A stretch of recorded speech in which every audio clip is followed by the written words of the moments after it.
খুব ভালো করে পুজো করে না, আমি নাড়াচাড়া করে পুজো করি, কারণ আমার এই তন্ত্র মন্ত্র আমি কিচ্ছু জানি না। মাকে বলি, মা তোর চরণে ফুল দিলাম, তুই নিলে নে, আর মালা গাঁথা নিলে। আমি অবাক হয়ে যাচ্ছি, কত একর জায়গা, মানে জায়গার পরে পুরো অন্ত নেই। আমাদের সরকার 22 একর না, আমাদের সরকার মানে একটা ইন্ডাস্ট্রি করার মতন জায়গা খুঁজে পাচ্ছে না পশ্চিমবঙ্গের ভেতরে। আর এই কৃষ্ণকালী মা কিন্তু এত জায়গা নিয়ে ভরিয়ে রেখেছে। তো সবই বলছে ভক্তেরা দিচ্ছে, ভক্তদের পয়সা। একবার সরকার একবার চেষ্টা করুক, দেখুক, সবই ঠিক আছে, কিছু মানুষের ভক্তি সব ঠিক আছে, কিন্তু নমস্কার বন্ধুরা, কেমন আছেন আপনারা? আশা করি সকলেই ভালো আছেন। আজ আমি এসেছি পূর্ব বর্ধমান জেলায় ঘুষকরার কাছে অবস্থিত কাঁঠালবেড়িয়া একটি জায়গায়, যেখানে অবস্থিত কৃষ্ণকালী মা বা মায়ের মঙ্গলা মায়ের মন্দির। দূর দূরান্ত থেকে অসংখ্য ভক্ত এখানে আসেন তার আশীর্বাদ নিতে, মানত পূরণ করতে। অনেক ভক্তের বিশ্বাস, মায়ের কৃপায় তারা জীবনে নানান সমস্যা থেকে মুক্তি পেয়েছেন। তবে এই জায়গায় ঘুরে দেখতে গিয়ে কিছু বিষয় আমার নজরে এসেছে। একদিকে যেমন ভক্তদের অগাধ বিশ্বাস ও দানের মাধ্যমে মন্দির পরিষদ ক্রমশ বড় হয়ে উঠছে, অন্যদিকে মানুষের সমাগমের তুলনায় অবকাঠামো ও জায়গার কিছু সীমাবদ্ধতা চোখে পড়েছে। আজকের ভিডিওতে আমি দেখাবো এই মন্দিরের বর্তমান অবস্থা, ভক্তদের ভিড়, তাদের অভিজ্ঞতা এবং বাস্তবে এখানে কি দেখা যায়। আপনারা ভিডিওটি শেষ পর্যন্ত দেখুন এবং নিজেদের মতামত জানাবেন। অনেক ভক্তের বিশ্বাস, চিকিৎসার পাশাপাশি মায়ের আশীর্বাদ ছাড়া তারা উপকার পেয়েছেন। তো চলুন দেখা যাক যে মায়ের কতটা কৃপা আছে এবং মায়ের ওখানে কিভাবে কি হচ্ছে, সেটাই আমি আজকের আপনাদেরকে ভিডিওতে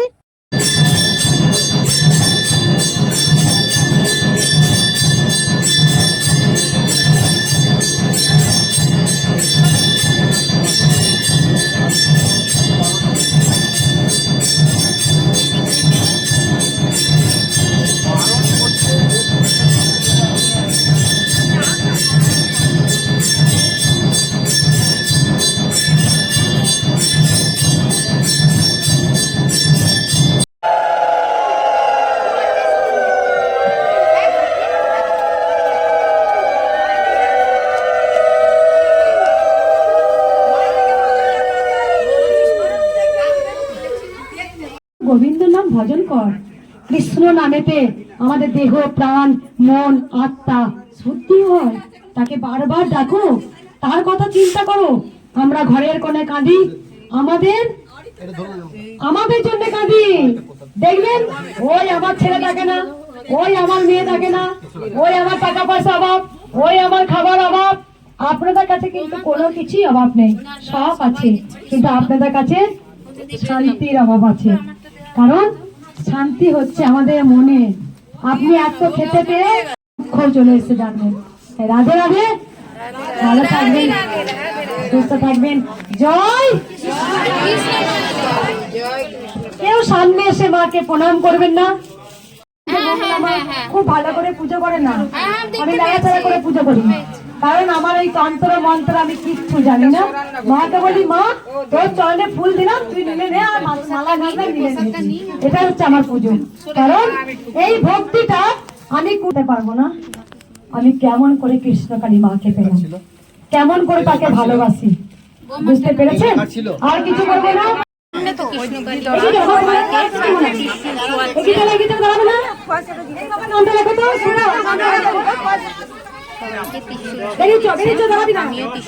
নিলাম, দেখা যাক কি হয়।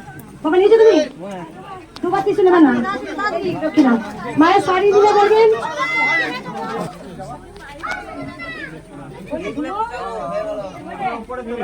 দাঁড়াবেন না, প্রতিদিন দাঁড়াবেন না। এই কৃষ্ণকালী মায়ের মন্দিরটা আবার হচ্ছে নতুন করে, একটা মাঠের মধ্যে হচ্ছে, এত জায়গা নিয়ে হচ্ছে।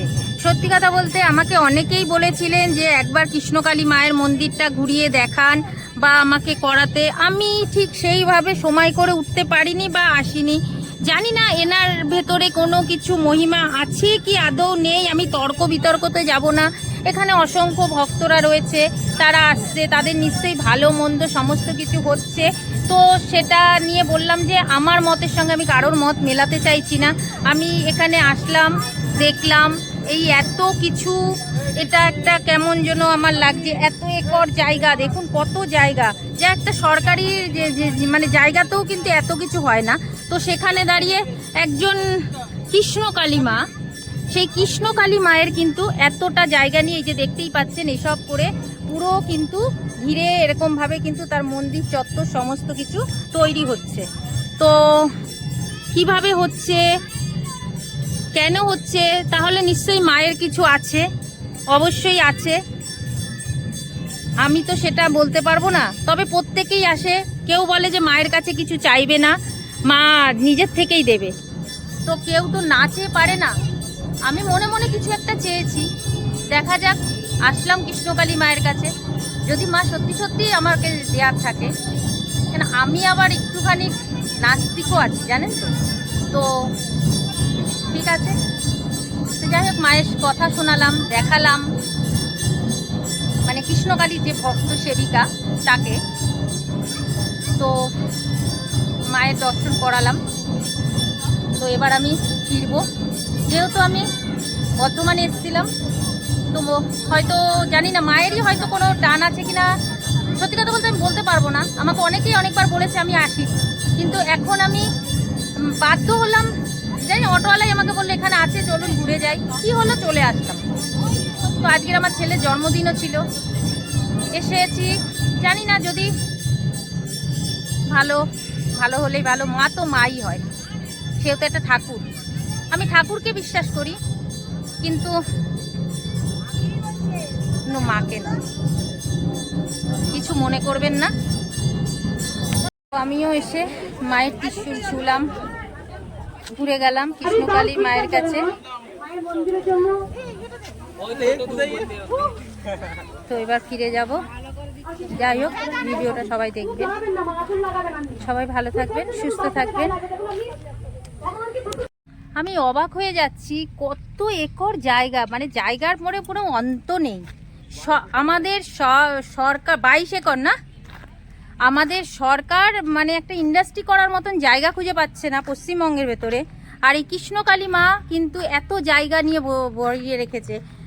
তো সবই বলছে ভক্তেরা দিচ্ছে, ভক্তদের পয়সা। একবার সরকার একবার চেষ্টা করুক, দেখুক, সবই ঠিক আছে। কিছু মানুষের ভক্তি সব ঠিক আছে, কিন্তু সঙ্গে কিন্তু আমাদেরও চাই যাতে একটু দেখা